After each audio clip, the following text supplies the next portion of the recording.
escrita. Eu tenho aqui uma cópia grega, original grego, do Novo Testamento. Aqui estão, nesse livrinho aqui, estão os 27 livros do Novo Testamento. O que está aqui é totalmente, absolutamente igual, tanto para os católicos como para os protestantes. Não há nenhuma discussão a respeito dos 27 livros do Novo Testamento. Tanto católico como protestante aceitamos os 27 livros do Novo Testamento. Portanto, eu vou deixar de lado a discussão a respeito do Antigo Testamento. Por quê? Porque nós, católicos, pegamos uma lista que é mais parecida com a lista da Septuaginta e os protestantes pegaram a lista judaica. Não vamos entrar nessa discussão aqui. Quem quiser entrar nessa discussão, nós temos uma aula do Catecismo da Igreja Católica no nosso site, aula número 14, quem quiser entre lá, e eu irei mostrar detalhadamente a história da lista dos livros da Bíblia. Aqui eu estou procurando um atalho, porque senão nós vamos ficar nessa discussão aqui sem fim. O fato, porém, vamos ficar aqui. Vamos resumir a nossa conversa aqui, né? Para você católico ficar sabendo. Estes 27 livros que estão aqui, para nós católicos, são idênticos aos 27 livros das Bíblias protestantes. Estamos falando só do Novo Testamento. Ora, quando Jesus subiu aos céus, ele não deixou uma linha escrita. A única notícia que nós temos que Jesus escreveu alguma coisa foi na esplanada do templo, em que ele traçou na areia alguma coisa lá, mas aí o vento levou, pronto, acabou. O que Jesus escreveu, nós não temos. Portanto, o que nós temos é um livro que não foi escrito por Jesus. Esse livro foi escrito por autores sagrados, que nós costumamos chamar de hagiógrafos. Por exemplo, o primeiro livro que está aqui, a tradição diz que foi escrito por Mateus. Katamataion, é o primeiro evangelho. O segundo evangelho foi escrito por Marcos. Katamarkon, segundo Marcos. O terceiro, escrito por Lucas. Katalukan. O quarto, e assim por diante, né? Ioannem, e aí vai até os 27 livros, até chegarmos no Apocalipse. Pergunta: quem disse que esses 27 livros são os livros inspirados por Deus? Jesus não foi, porque não tinha nenhum escrito quando Jesus estava aqui nesse mundo. Ok? Quem foi que disse? Ah, não, isso foi uma inspiração divina, não foi nenhuma autoridade humana quem definiu esses 27 livros. Essa é a resposta que os protestantes dão. Não foi nenhuma autoridade humana, foi a inspiração divina. Sim, mas a inspiração divina inspirou quem? Quem? As pedras, as flores do campo, as árvores, os chimpanzés da África? A inspiração divina inspirou quem? Ah, foi uma unanimidade. Não é a verdade histórica. O pastor Silas Malafaia, me desculpe, o senhor perde até um pouco assim a moderação e diz: porque quando o povo descobrir a palavra... Bom, o povo tem acesso à palavra. As Bíblias estão aí nas bibliotecas, nas livrarias, quase toda casa tem uma Bíblia. O povo não precisa descobrir a Bíblia. O que o povo precisaria descobrir é a história da Bíblia, e é isso que está escondido do povo. O que o povo precisa descobrir é que a Bíblia não caiu do céu de paraquedas. Como foi que apareceram esses 27 livros? Quem fez essa lista? Foi uma batalha das mais encaniçadas durante séculos. Nos primeiros séculos da igreja, havia os gnósticos, que queriam introduzir muito mais do que esses 27 livros. Queriam colocar, por exemplo, qual é o grande trunfo do Dan Brown no seu Código da Vinci? É que ele está escandalizando as pessoas. Por quê? Imagina, havia outros evangelhos. Havia o evangelho de Maria Madalena. E a Igreja Católica jogou fora. Vejam, sim, e daí? Nós católicos sabemos disso há 2000 anos. É evidente que havia muito mais evangelhos do que esses 4 que estão aqui.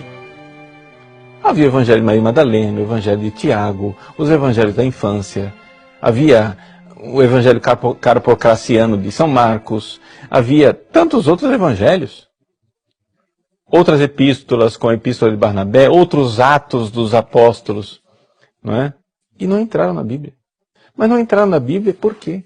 Os gnósticos, eles queriam colocar tudo isso dentro da Bíblia. Eles queriam colocar lá o evangelho de Maria Madalena, que fala que Jesus beijou Maria Madalena, que Maria Madalena era a discípula amada de Jesus, etc, etc. A igreja não aceitou esse evangelho como sendo canônico, ele não é inspirado, ele não é palavra de Deus. E enquanto os gnósticos queriam colocar muito mais livros aqui, havia outros, né? Como os marcionitas, que seguiam o herege Marcião, que queriam tirar. Eles queriam, não era 4 evangelhos, eles só aceitavam o evangelho de Lucas. E ainda com censuras, ainda tiravam uns pedaços de Lucas. Aceitavam só as cartas de São Paulo e o resto jogaram fora. Antes que a Bíblia existisse, havia a tradição. Por exemplo, o próprio São Paulo, vamos pegar aqui uma Bíblia em português para facilitar a nossa vida, não é? São Paulo, vamos pegar a carta de São Paulo aos Coríntios, que, segundo os estudos exegéticos mais recentes, não é? Foi escrita mais ou menos no ano de 52 depois de Cristo. 52 depois de Cristo, vamos fazer as contas, nós estamos falando aí de 20 anos depois que Jesus, 19, mas 20 anos para arredondar, 20 anos depois que Jesus tinha morrido, ressuscitado e subido aos céus. 20 anos depois, nós temos a primeira atestação da ressurreição de Jesus colocada por escrito. 20 anos depois. Então, olha lá, primeira carta de São Paulo aos Coríntios, capítulo 15. Ele diz assim: Irmãos, quero lembrar-vos o evangelho que vos anunciei e que recebestes, no qual estáis firmes. Pois nele sois salvos, se os estáis guardando, tal qual ele vos foi anunciado. A menos que tenhais abraçado a fé em vão. De fato, eu vos transmiti, antes de tudo, o que eu mesmo tinha recebido. Eu vos transmiti. Isso é tradição. O que eu tinha recebido. E aí ele começa a falar. A saber, que Cristo morreu pelos nossos pecados, segundo as Escrituras, foi sepultado e ao 3º dia foi ressuscitado, segundo as Escrituras. E é interessante essa menção de segundo as Escrituras. Aí você vai buscar no Antigo Testamento, porque aqui para São Paulo, o Novo Testamento não tinha sido, esses 27 livros aqui não tinham sido escritos ainda, só tinha sido escrito a carta, as cartas de São Paulo aos Tessalonicenses e a carta aos Coríntios, basta. Os Evangelhos, ainda nada. Essa é a primeira notícia escrita que nós temos da ressurreição de Jesus. E é interessante que São Paulo então cita as Escrituras como sendo as Escrituras judaicas, aquelas do Antigo Testamento, e diz assim: Jesus ressuscitou dos mortos segundo as Escrituras. Mas você vai lá procurar no Antigo Testamento, você não encontra nenhuma referência de ressurreição do Messias segundo as Escrituras. Você não encontra nada de que o Messias iria morrer pelos nossos pecados segundo as Escrituras. A não ser que você leia a Bíblia do Antigo Testamento, como a Igreja Católica sempre leu, com uma chave tipológica, ou seja, uma chave espiritual. Mas isso é só uma pequena dica para você que quiser aprofundar, de olhar o nosso curso de Introdução à Bíblia, que está no nosso site, padrepauloricardo.org, né? Eu ensino para você como é que nós lemos o Antigo Testamento. O Antigo Testamento não é para ser lido ao pé da letra, é para você encontrar no Antigo Testamento o Cristo, mesmo que não esteja lá no sentido literal. Existe o sentido espiritual, mas isso é um outro curso. Então veja só, ele está dizendo aqui: eu vos transmiti aquilo que eu tinha recebido. Quer dizer, nós estamos há 20 anos da morte, ressurreição e ascensão aos céus, há 20 anos de Pentecostes, e São Paulo já está falando de tradição. Sabe por quê? Porque não tinha Bíblia. Havia só o Antigo Testamento, as Sagradas Escrituras judaicas, mas não havia Novo Testamento. E o que é que fez com que nós continuássemos crendo ao longo... Como é que a igreja viveu ao longo desses séculos, desde que começaram a ser escritos os livros, né, do Novo Testamento? Vamos lá. O primeiro livro a ser escrito no Novo Testamento, os exegetas estão de acordo que é o quê? A primeira carta aos Tessalonicenses. Tá? O último livro a ser escrito, os exegetas estão de acordo, foi o Apocalipse. Nós temos aqui um arco de tempo de 50 anos. Só para escrever isso aqui levou 50 anos. Mas são 50 anos em que esses livros foram escritos e estavam espalhados por muitos lugares, né?